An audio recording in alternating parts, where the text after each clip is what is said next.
Welcome back to Sports Talk with Dad. As always, my name is Kyle, and I cannot call this Sports Talk with Dad without the man sitting next to me. A man so old, he was there for the first ever jersey retirement, my dad, Tim. I was not there in 1934 for Ace Bailey, and I was not there in 1939 for the first ever baseball number retired, which would have been Lou Gehrig. I thought Lou Gehrig was the first ever number No, retired. Ace Bailey in hockey beat him out. 1934. Really? Mm-hmm. Huh. Leave it to hockey to start great traditions, as always. I really always thought it was Lou Gehrig. I did too. I looked it up just to make sure because I do prep for the show, That's smart. unlike some people I know. I wing it. And I, of course, got to hear the historic, I consider myself, the luckiest man, the Lou Gehrig speech. Yep. Gary Cooper gave it in the movies. But then I found out about Ace Bailey. Yeah, you know what's Hockey great player. about not prepping for the show? I don't need to because I got this stuff down. So you have to prep, and people just enjoy my opinions. Okay, we'll go with that. Speaking of retired numbers, I have a problem, and I know you do too. There's an epidemic in sports right now where numbers are coming down off the rafters to be unretired. This started with Jerry Rice Should never have happened. taking number 80 down from Steve Largent allowing it.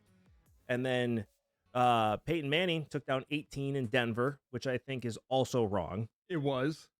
And here's my bigger problem. I mean, look at Green Bay. Certain numbers are retired. Paul Hornings, who should be retired. Yeah, but I don't is get not. that one I don't still. either. I still don't. He meets Hall of Famer, championship player. Yeah. All the criteria, one of the greatest Packers ever. And his number is unofficially retired. Nobody can wear number 5. Nobody wears number 5. They do in preseason occasionally, and Right. people have a problem with that. People wear 1 as well, and that's the stockholder's number, so it's not It's officially worn. Also for Curly Lambeau. It's kind of a little bit of both. I mean, 1 would never come off. But Curly Lambeau never wore a number. That No, before numbers. it was before numbers. But I've got a problem in general, and it shouldn't be up to the players, number one. It should be the team looking at these kids or Yeah. whoever going, no, these were important to our franchise. Yeah. They are never coming down.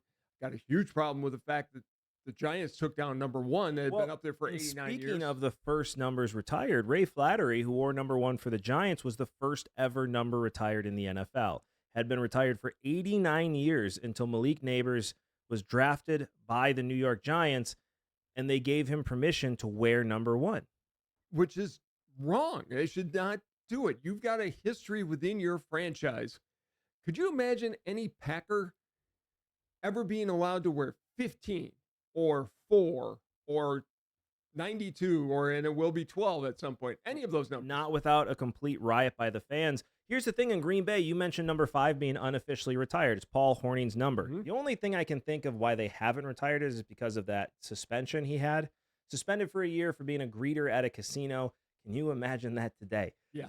That's the only thing I can think of. I don't know, but somebody in the 80s wore number 5. It was Vince Ferragamo. One game. One game. He was a quarterback brought in from the Rams. Yep. He played in the Super Bowl. Wore number 5. He came in. For some reason, the Packers let him wear it. And people lost their minds. Absolutely freaked out. Yeah. So that was One game. one game. That lasted one game, and the Packers fans freaked out. And number 5 was never allowed to be worn again. And it's a problem I see. As I mentioned, it started with Jerry Rice taking down 80 from Steve Largent when he played with Seattle. Correct. Unacceptable. Then Peyton Manning taking down 18 from a guy nobody heard of. Still unacceptable. And now you have Malik Neighbors taking down number 1. And all of a sudden you have the new Giants draft pick asking for 56. Abdul Carter asking for 56. Lawrence Taylor said no. And then asking for 11, which is the number he wore in college, and Phil Simms' family saying no. And it should be the Giants should have came out and said, no. These numbers are off limits. Correct. And I heard an interesting argument today about this, that when a guy comes in to a new franchise and somebody else has his number, he'll go and he'll toss him some money. Yeah, of course. To get it. They're saying, well, they should do that for the guys who have the retired numbers, toss them $250,000. No. That's not the point. It It's should never, ever happen. It's somebody's legacy. Somebody worked very, very hard for that legacy. And I'm going to sound like an old man right now. The old man I one day dream of being that yells at clouds and tells people to get off their lawn. I kind of already do that.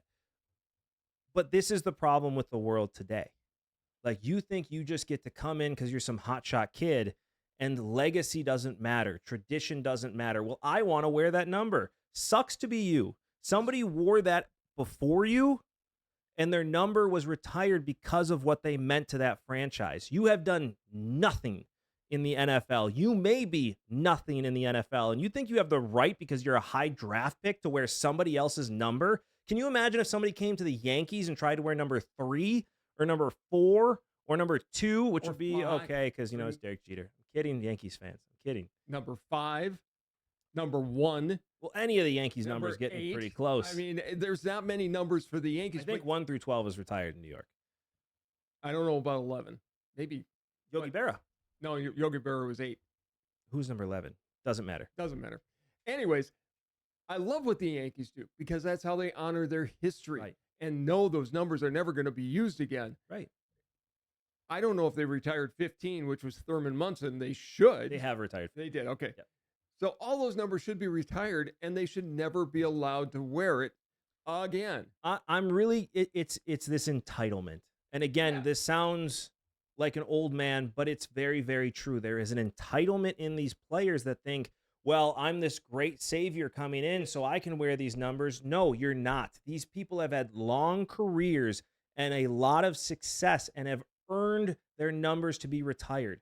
You do not have the right to take these numbers off the rafters. Even if you're Peyton Manning, who had a long success, They you should don't not take have down worn it. 18. No. Even Jerry Rice, second greatest receiver of all time, in my opinion. You do not have a right to take down Steve Largent's number, and Seattle fans should have revolted against that ever happening. It'd be like in Chicago if somebody wanted to wear 34. I mean, can you ever imagine that? Or 51. 54 or 51. I don't know if Urlacher's number is retired. I think it is. Should be. But you go through all these guys, and what's bothering me about it is in this day and age, it's about their marketing campaigns and about their image and that this is them. This is how they identify themselves. It's got to stop. Make a new legacy. I am glad Lawrence Taylor said, "Are you out of your mind?" Right. Make your own legacy, Yeah, kid. do it. This is mine. You can't live up to what I did. I mean, No. Lawrence Taylor is probably the greatest linebacker of all time. He's He's the in a conversation. very short list Yes. of conversation between him, Butkus, Nitschke. I mean, I think that's your list right there of greatest linebackers of all time. I'd throw in Jack Youngblood. Jack excuse Youngblood's me, in there as because- well. And so Who's is for you to like say? Jack Lambert. There's a lot of the all those Steelers guys. guys too. So Yeah, there's so but there's a he's few of definitely them. on a short list conversation of people. I'd say he's probably at the top of that list. I think having so, seen too. them all play. But, for anybody to come in and wear that number, number one, you better be a Hall of Famer. Yeah. Number two, who the hell do you think you are? And that's my point. Who the hell do you think you are taking down a number off the rafters? And these teams, who the hell do you think you are for even allowing that to be a conversation? You know what? Go ask Lawrence, see if he'll let you have it. Go ask Phil Simms to see if he'll let you have it. That shouldn't even be a No. conversation that happens. No, that number has been retired. It's off limits. Pick a different number. It's an easy conversation. Tell them no. Correct. You can't have this. Now, Jerry Rice going to Seattle, fine. He's a Hall of Famer. Don't care. He shouldn't have taken down largest number, and Seattle should have said, "We want you on our team, but you're going to be 81." Yeah, you can't wear 80. It's off limits. You cannot wear 80. Same with Denver. Yeah. Go back with to your 18. college number. Yeah. Wear do 16. something. Can't wear 18. Nope. Not going to happen. Now they're going to retire 18 as the one. I don't even know who it was, honestly, but it was can't the one remember guy, the- N. Manning. They're going to dash it. Still not acceptable. You should have worn 16. You retire 16 for him. And I watched this on YouTube the other night. It was the retirement ceremony for Fergie Jenkins and Greg Maddux. Greg Maddux. Yep. That was a different deal because Fergie's wasn't retired. It was not. Greg got the number. Right. And it just happened. They're both Hall of Famers that wore that number. Correct. And they were retired together. One's in left field, one's in right field. Because the Cubs rightfully said, we want to retire this for Maddux, but we can't retire this for Maddux and not mention Correct. Fergie Jenkins. So Well- if we're going to retire it, we have to retire it for both. And I think And Fergie Jenkins, by the way, I'm going to make this clear, one of the most underrated pitchers of Yeah. all time. Hall of Fame pitcher and a legend as a Cub, and he should have his number retired. All And those 69 Cubs, if they would have made it to the World Series in oh 69, my God, they they're all would have been legends retired. forever, even Yeah. if they didn't win. No, but because at that time, you didn't get on national TV unless you were in the playoffs. They Right. got knocked off first. I mean, if it was in the day of the Superstation, look what we think of with the 84 Cubs Yeah. and the 89 Cubs from my era as well. Those are just iconic teams. Yeah, 98 Cubs, the other Cubs team we don't mention because it still makes me cry. The 2016 Cubs, which, by the way, like none of those guys are in the league anymore. And by the way, I just saw a ranking. They're in the top 10 of all-time greatest teams. They should be. Yeah, they are. That is one of the all-time greatest teams, hands down. Am I biased? Yes, 110% I'm But biased. some of those numbers will be retired. Yes, they will. As they should be. And getting back to how this all Do you started. think, hold on, time out. Okay, what? Do you think any of the 2016 Cubs will be retired? Yes. Ooh, You're putting me on the spot. Chris Bryant won't be retired. Should be. Rookie of the Year and MVP. Should be. Why? He didn't play for the Cubs Okay, long enough. We're talking to this about the 69. Yes, granted, they were there for a long time. Who won the World Series for him? Yeah, Chris Bryant was a big part of it, for Yeah, sure. Rizzo was a big part of it. Rizzo's number will never be retired in Chicago. He wasn't there long Should. enough. John Lester's number will never be retired in Lester Chicago. won't, but Why would it be? David Ross, David Ross's number will never be retired in They Chicago. He was should there be. for 2 years. they won the World Series. They did, but it doesn't mean you get your number retired automatically. I think in a case of Chicago, the first time in 108 years. But Yes. who would you retire? Again, Chris Bryant had Chris Bryant- 2 amazing years and then got hurt and it hasn't been the same player. Rizzo is the heart and soul of that team. I would love to see his number get retired. Never going to happen. Nor should it. It should happen. No, retirement is for all-time great players that played for a franchise. I love Anthony Rizzo. He is not an all-time great I player. think Chris Bryant was on his way, and then he had back injuries getting his I way. think they're going to retire some of those numbers because it's to honor that 16 team, or No. they'll come up with something. I don't know. The flag's flying, but some of those numbers I think will be retired. They will not, nor should they. There is nobody on that team I that should disagree. have. Are you going to say Baez's No, number should be retired? No, I'm not. I'm saying the core of that team, which was Rizzo, Yeah. which was David Ross, Which was Baez. Baez was a core member of Bryant- that team for those Bryant years. was more important to that team because he'd been with the Cubs, and what he did those first 3 years is iconic. Defensively, during that time period, nobody was more important than Baez. Not arguing it, but he wasn't. I don't know. I just don't put him in the same category. I put those other 3, and yes, I think some of those numbers will be retired. That's just me. I think you are absolutely out of your mind. By the way, 11 nor 12 has been retired for the Yankees. 1 through 10 is retired, just to correct myself. I had to look that up to make sure I wasn't lying. There you go. But it's an epidemic. Luckily, we don't see it in baseball, but in football, I just We're seeing it don't too often. understand why this is even conversations that are happening. We see it because if they leave it up to the players, and if the player says, "Yeah, go ahead," It's an it should entitlement. happen. It's a complete entitlement of kids today, and this needs to stop. Just because you are a high drafted pick, it doesn't mean you mean anything to this franchise. You shouldn't get these numbers unretired for you. Malik Neighbors should not be wearing number 1. No, he That's a should not. spit in the face of Ray Flattery, who Let- earned his number to be retired. Let me ask you this: say a kid comes out of college, and he's wearing number 3, In Green Bay? Green Bay, Tony Canadeo. No. No, hold on. Do you ever think the Packers would look at him and say, "Ask the family," or would the Packers stand up and go, "It's not happening"? Packers would stand up and say, no, it's not happening. Exactly, and that's what every franchise should do. Yeah, the Steelers would stand up. They don't have a lot of numbers retired, but I'm sure they've had people that, like with Franco Rodgers Harris. with 12, Yeah. that's going to be the big question. If he signs, He will- 12 is not retired. We already. That's beside the point. He will not go to Pittsburgh and wear 12. I know what number he's going to wear, no matter who he goes to. He's not wearing He's 4. going to wear 4. No, he's not. Go down by 4 each time. He went from 12 to 8. He's going to go 8 to 4. He's never worn 4. He's going to wear 4. No, he's not. I want him to Yeah. wear 4. I know you want him to. He and Brett aren't that close. I don't care. It's not like when Paul Molitor left the Brewers and wore 19 in honor of Robin Young because they're best friends. Yeah. Because he couldn't wear his number in Toronto because somebody else had it. I'm just saying, Aaron, wear number 4. No. Make me happy. He'll wear number 8 again. Speaking of retired players. Okay. There is some news that has come across about Pete Rose. President Donald Trump has said he's going to pardon Pete Rose for all of his crimes, which I don't even know. Was he ever indicted on anything? Tax evasion. Is that what it He was? actually did time in jail. Are you serious? Yeah. Oh, I didn't know that. Yeah, he did like 18 months or 2 years in Club Fed. Damn. Yeah. Okay, that's new to me. He has been pardoned of all of his crimes, I guess tax evasion. Not yet. I heard Going he was to be pardoned. And then Donald Trump saying he's brought it up to Rob Manfred, which I don't know why the president of the United States is talking about baseball at all. Same on another situation that Congress should have nothing to do with baseball, but we'll talk about that in a minute. But Rob Manfred is considering reinstating Pete Rose and putting him into the Hall of Fame. Number one, just reinstating him doesn't get him into the Hall of Fame. If he's reinstated, he is a Hall of Famer. If it gets reinstated, he still has to be voted in. And he will be. He never should be. Number one, I don't think Manfred unsuspends him. No.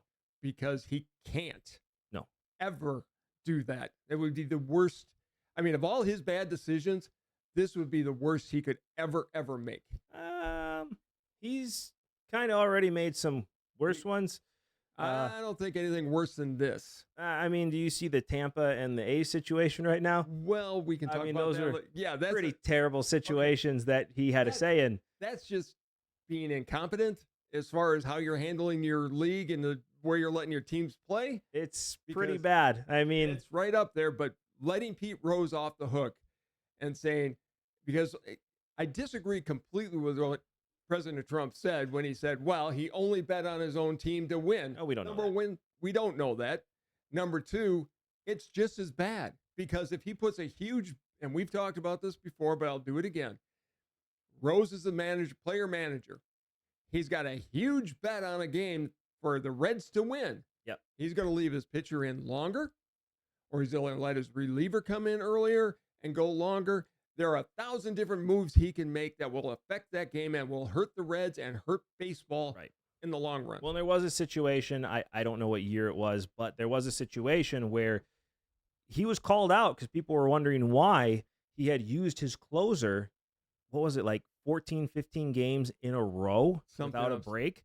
And all of a sudden, he wasn't available for a playoff push. And people had questioned his management style at that time. Why are you using your closer this much this late in the season? We know the answer. Because it was in like late August, early September, and he's not giving his closer any rest before the playoffs.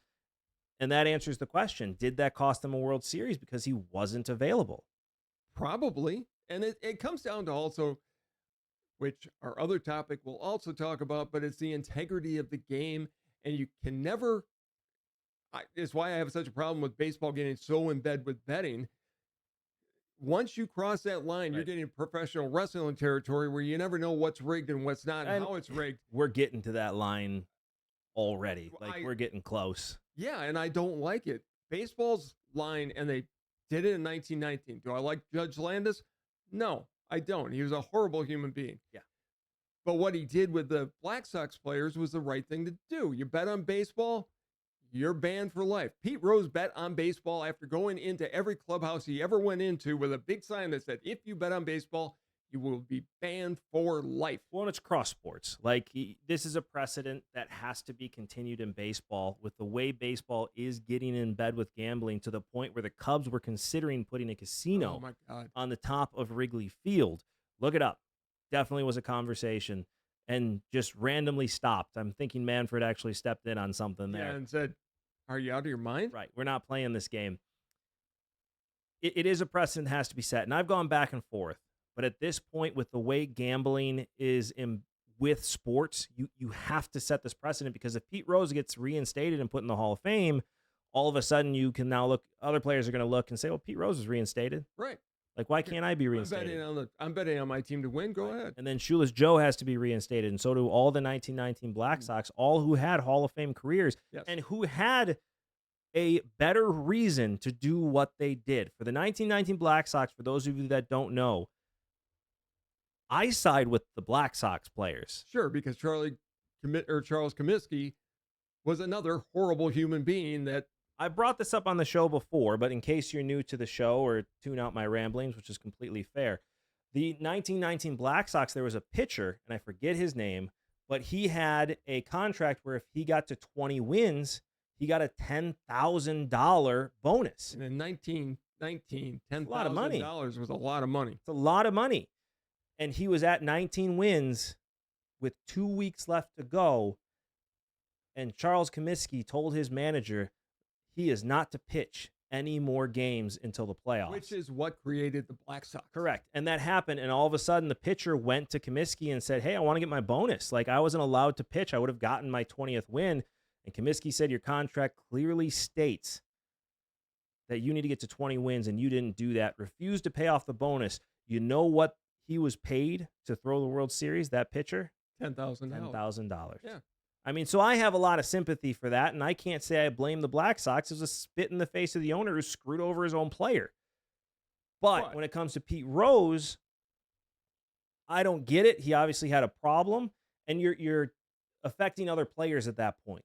And as a manager, while I understand the Black Sox, what they did was wrong. It was wrong. And Shoeless Joe did nothing. Shoeless Joe is a very uneducated man where there's stories of one of the guys literally threw the $2,000 on the floor and just walked out. Yeah. And his wife definitely put it in the bank, and there's all these other things. He still hit 375, but there were a couple games where he didn't do as well. And 2 games where he didn't play as well. Whatever. But he's the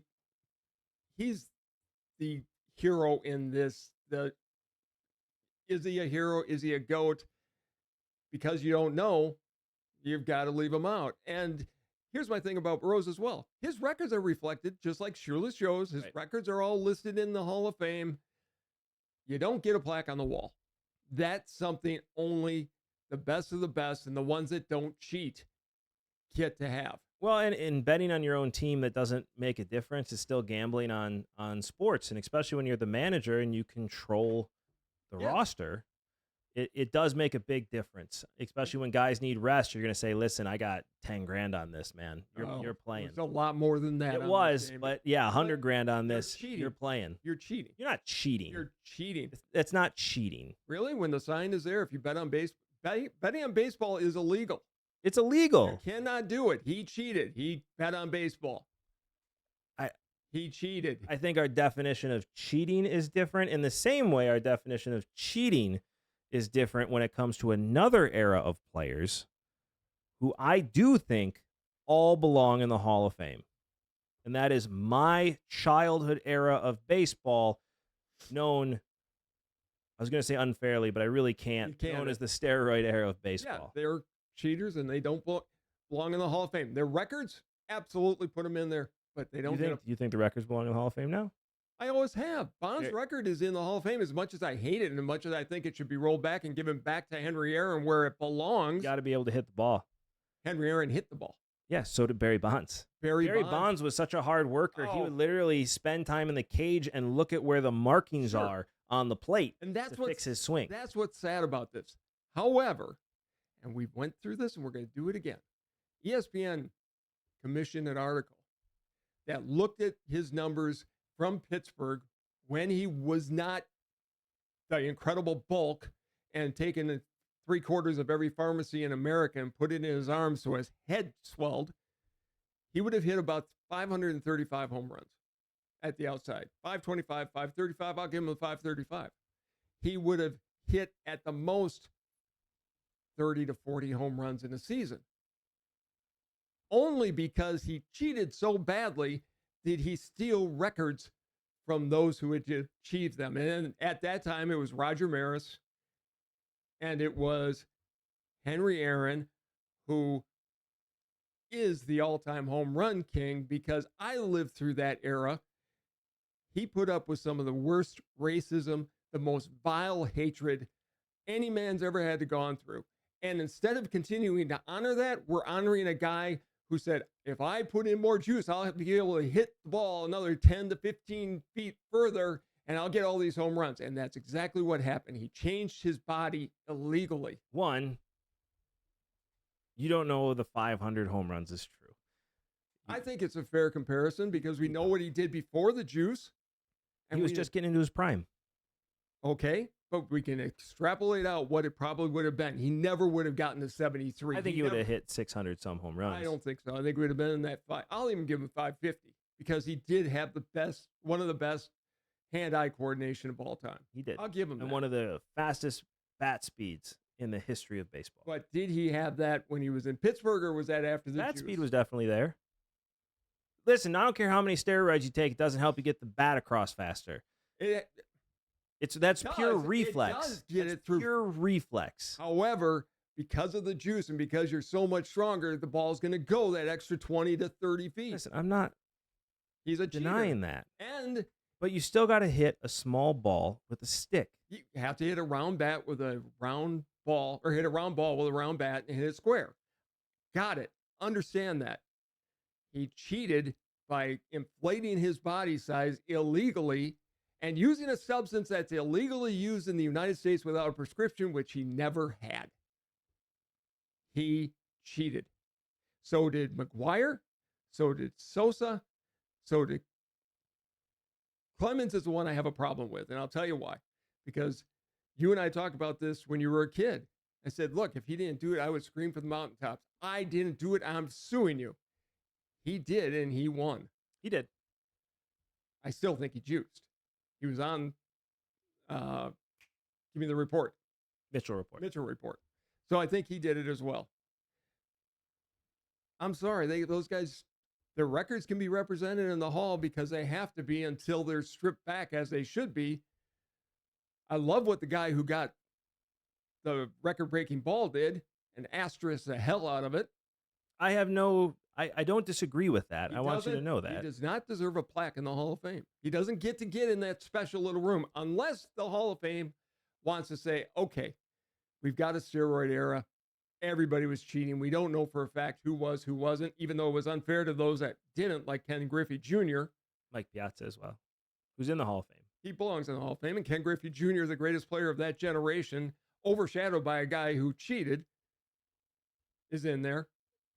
Put up a special wing, make sure it's loaded with dog crap, and put the plaques in there and say, we're representing the steroid era here. And then we can do it. It's an entire generation of baseball that you're trying to get rid of when it could have been gotten rid of. I mean, listen, the Players Association wasn't going to allow it. Baseball loved the money that they were getting. I actually watched something where commissioner at the time, Bud Selig, was talking about what he was trying to do, and it changed my tune a little bit on Bud Selig and what he did during that time. I still think he could have done more and should have been, when the home run race was happening, he could have said, listen, these guys are using steroids at any point. He was never going to do that. I know, but you could have, and I would have had a lot more respect at that point to say, listen, this is a fun time of baseball. These guys are juicing. He knew they were juicing and could have had. The problem in baseball has always been this power of the union. Yeah. And the fact that that union has the ability, unlike any other sport, they can shut it down and these guys can stay out forever. Well, because they have money stored away to pay people if they're not playing. Plus, these guys that are in the baseball union have much longer careers. Football players, their careers 3 to 4.5 years generally. And the issue is in the football player union, you don't have the money put aside that the baseball union has. Right. Like, they take money out of people's paychecks to put aside in case of a strike. They prepare for that. Football doesn't do that in that same sense, which is why people run back from the picket line. Baseball, they could sit out for 3 years and everybody get paid. And that's what I'm worried about. There's going to be another lockout in 26 unless they can figure it out. And Manfred, if you are listening, you need to get this figured out. Well, here's the thing I'm nervous about with baseball more than anything. And by the way, just to finish this conversation, the 90s players belong in the Hall of Fame. They are Hall of Fame players, because if everybody's cheating, then it's not cheating. But we don't know who's cheating. We know that a lot of them were. We know the fact. We know Bonds did. We know everybody on the Mitchell report did. None of those guys should be in the Hall of Fame. Not one. Unless you're going to make a special room and just say, call it steroid era, put it in the back closet, then you can do that.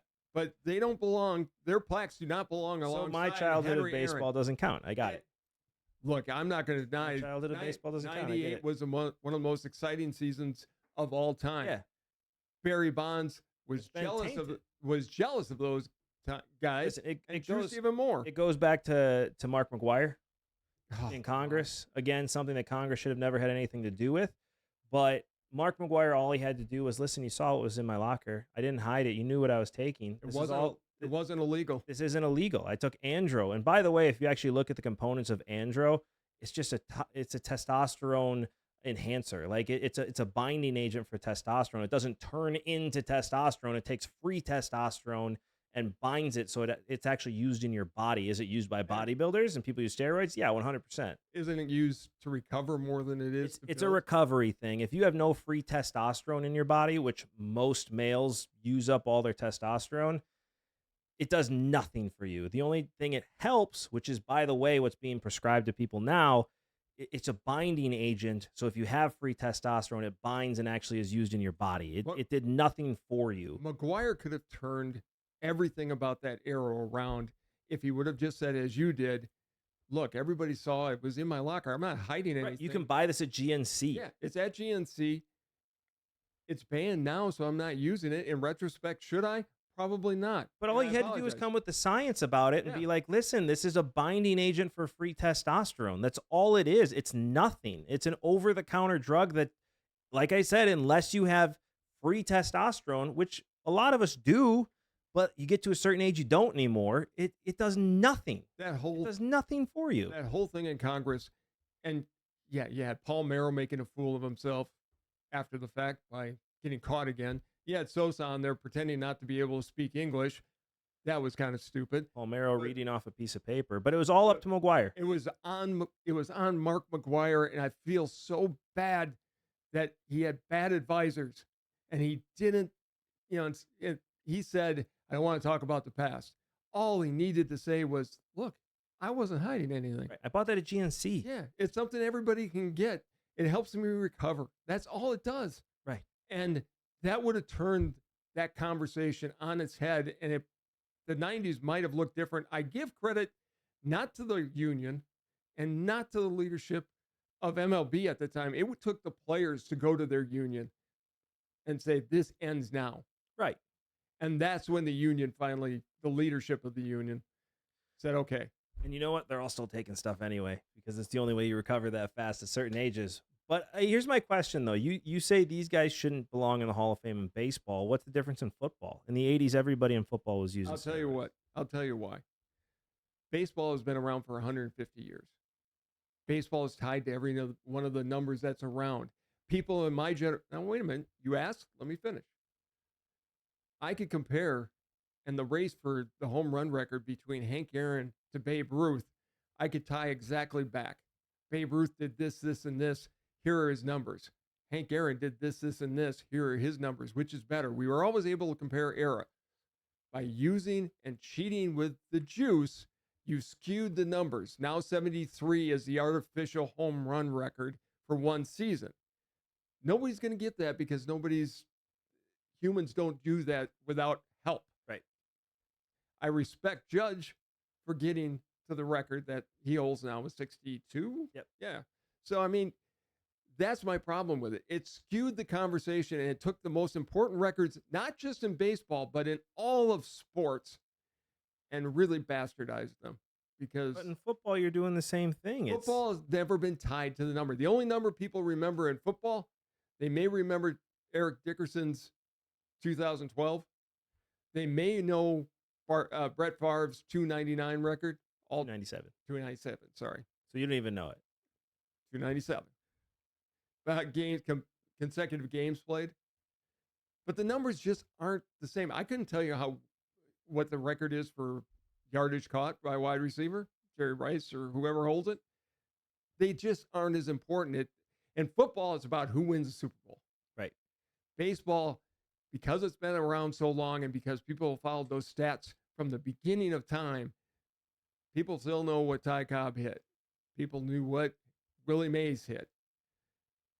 It's just more important to the game and the history of the game. So it's only records because It's not records mean more. No, because it's the people that made the records. Think about the movie. But in the NFL, nobody cares if somebody's using steroids or not. They're not viewed in that Because they're same way. Because those guys are monsters. Look at Tony Mandrick, the incredible bulk. Nobody cared because they're all hidden behind the masks. It's just different in football. Those guys are supposed to be big and monsters, guys trying to take somebody else's head off. Baseball's not like that. Maybe it's the George Carlin bit. One is a pastoral game, one is an industrial game. And that's just the difference between the two. I've never heard that before, but that perfectly describes baseball and football. It does. And it's not me, it's George Carlin. And I he's like that a lot. Exactly right. And I don't have the link to that bit, but if you haven't heard it, go listen to George Carlin, Baseball versus Football. It's classic, and it tells the difference between the two. Baseball is that pastoral game. You want to go home. Football is played on War Memorial Field. It's just a different kind of sport. I don't have an argument for that, and it drives me nuts. These players it's my childhood, and I'm tired of people telling me my childhood fandom shouldn't count. I became a baseball fan in 1998 with the Kerrywood 20 strikeout game, and then watching Sosa live in person hit 3 home runs. That cemented me as a baseball fan and fueled my love of the game that still continues on today. And I'm sick and tired of sitting here and hearing people like you say that experience doesn't count. It does count. That experience shouldn't have existed. That experience should not be associated with baseball anymore. And you know what? That was my experience as a kid. That was my childhood. That made me a baseball fan. And I'm not going to sit here and let people continue to tell me that doesn't count. I'm tired of it. Number one, if they would have been not cheating, it would still count. However, I can't take away the fact that I remember the era. I was involved and engaged in the McGuire-Sosa home run battle. I watched every game. We watched them together. So, yes, I get that. And that is the season that you and I yes. first bonded on sports, which led to a show like this. And you're sitting here telling me that our bonding as father and son doesn't exist. It doesn't count. It does exist. Their records are all in the Hall of Fame. That is a Hall of Fame moment for me. It made me a sports fan. It brought you and I closer together. And clearly you don't care enough about our bonding as father and son because you think that this shouldn't count and these people shouldn't be recognized for what they did for the sport. So I'm glad our relationship doesn't mean as much to you anymore. Would you stop? I don't have a real argument, so I have to go this way. You have to attack personally, and I'm sitting here going, shut up. I have nothing to argue with this, so I'm just going to go the personal route. Look, you're not alone.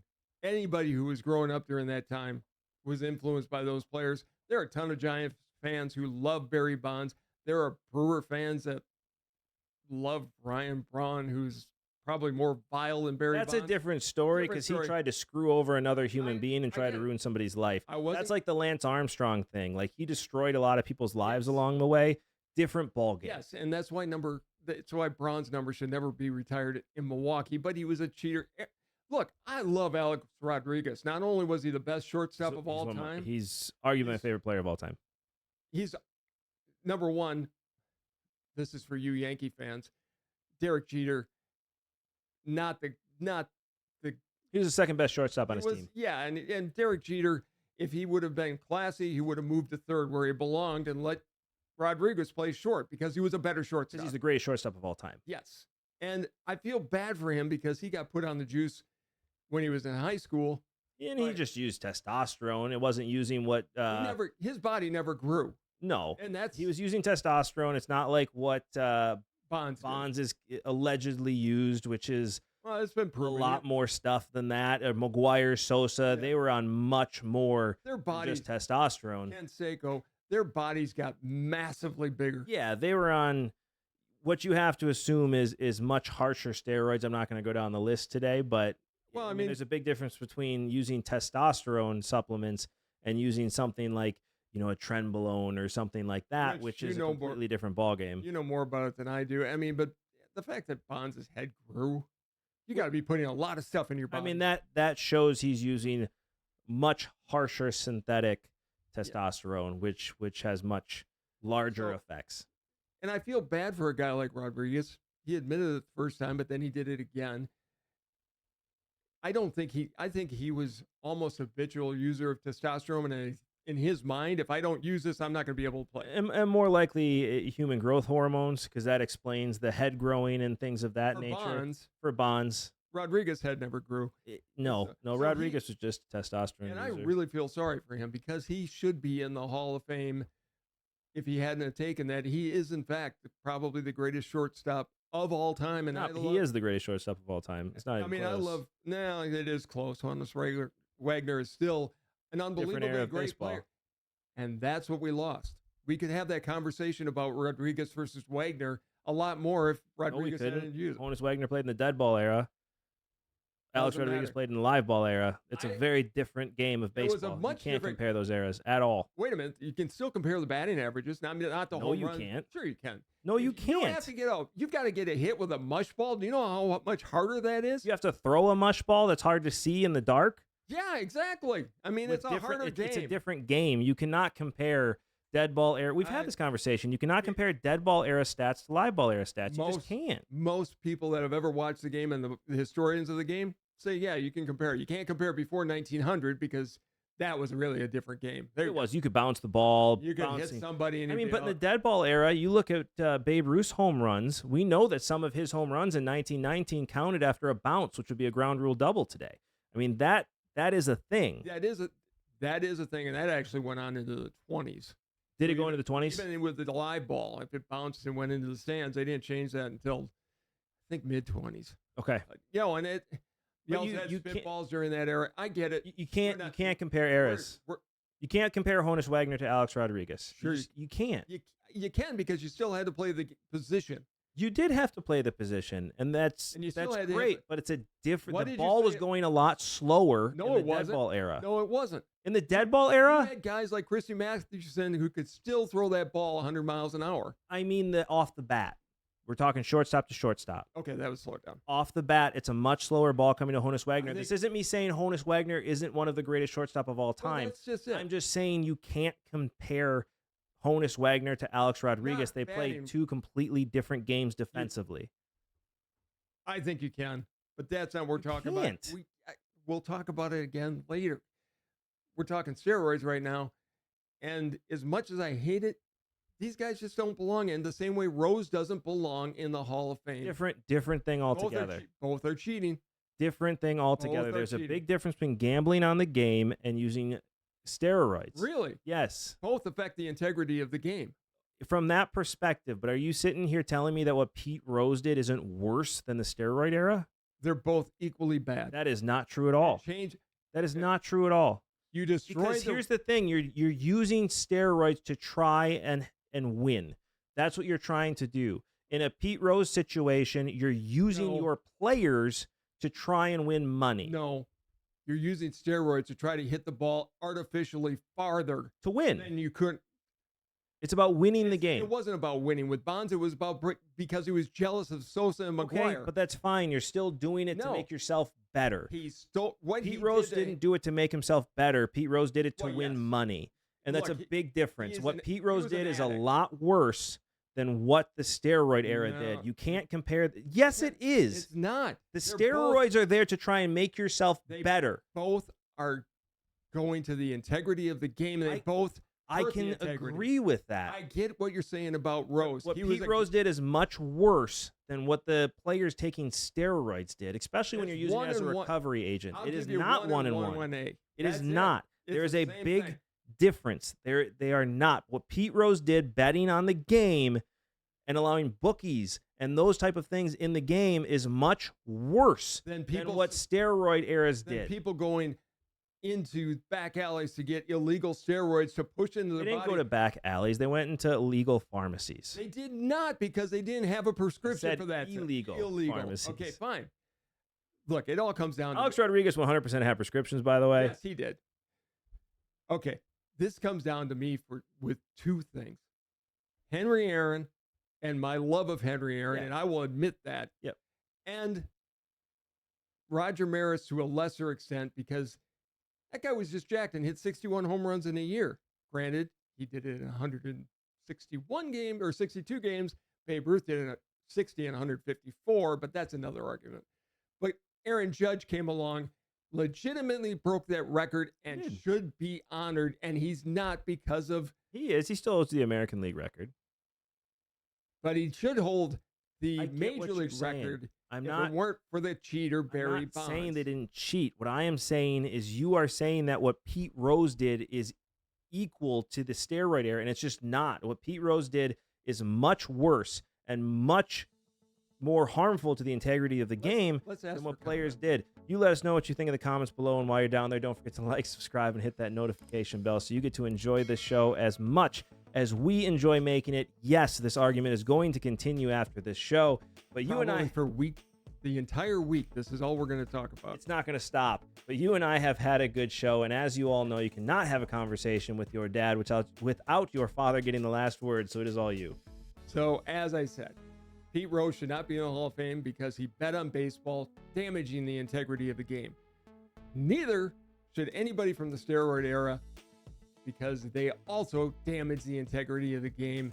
Henry Aaron is still the all-time home run king with 755, 760 if you're going to give him his Negro League home runs, which they should.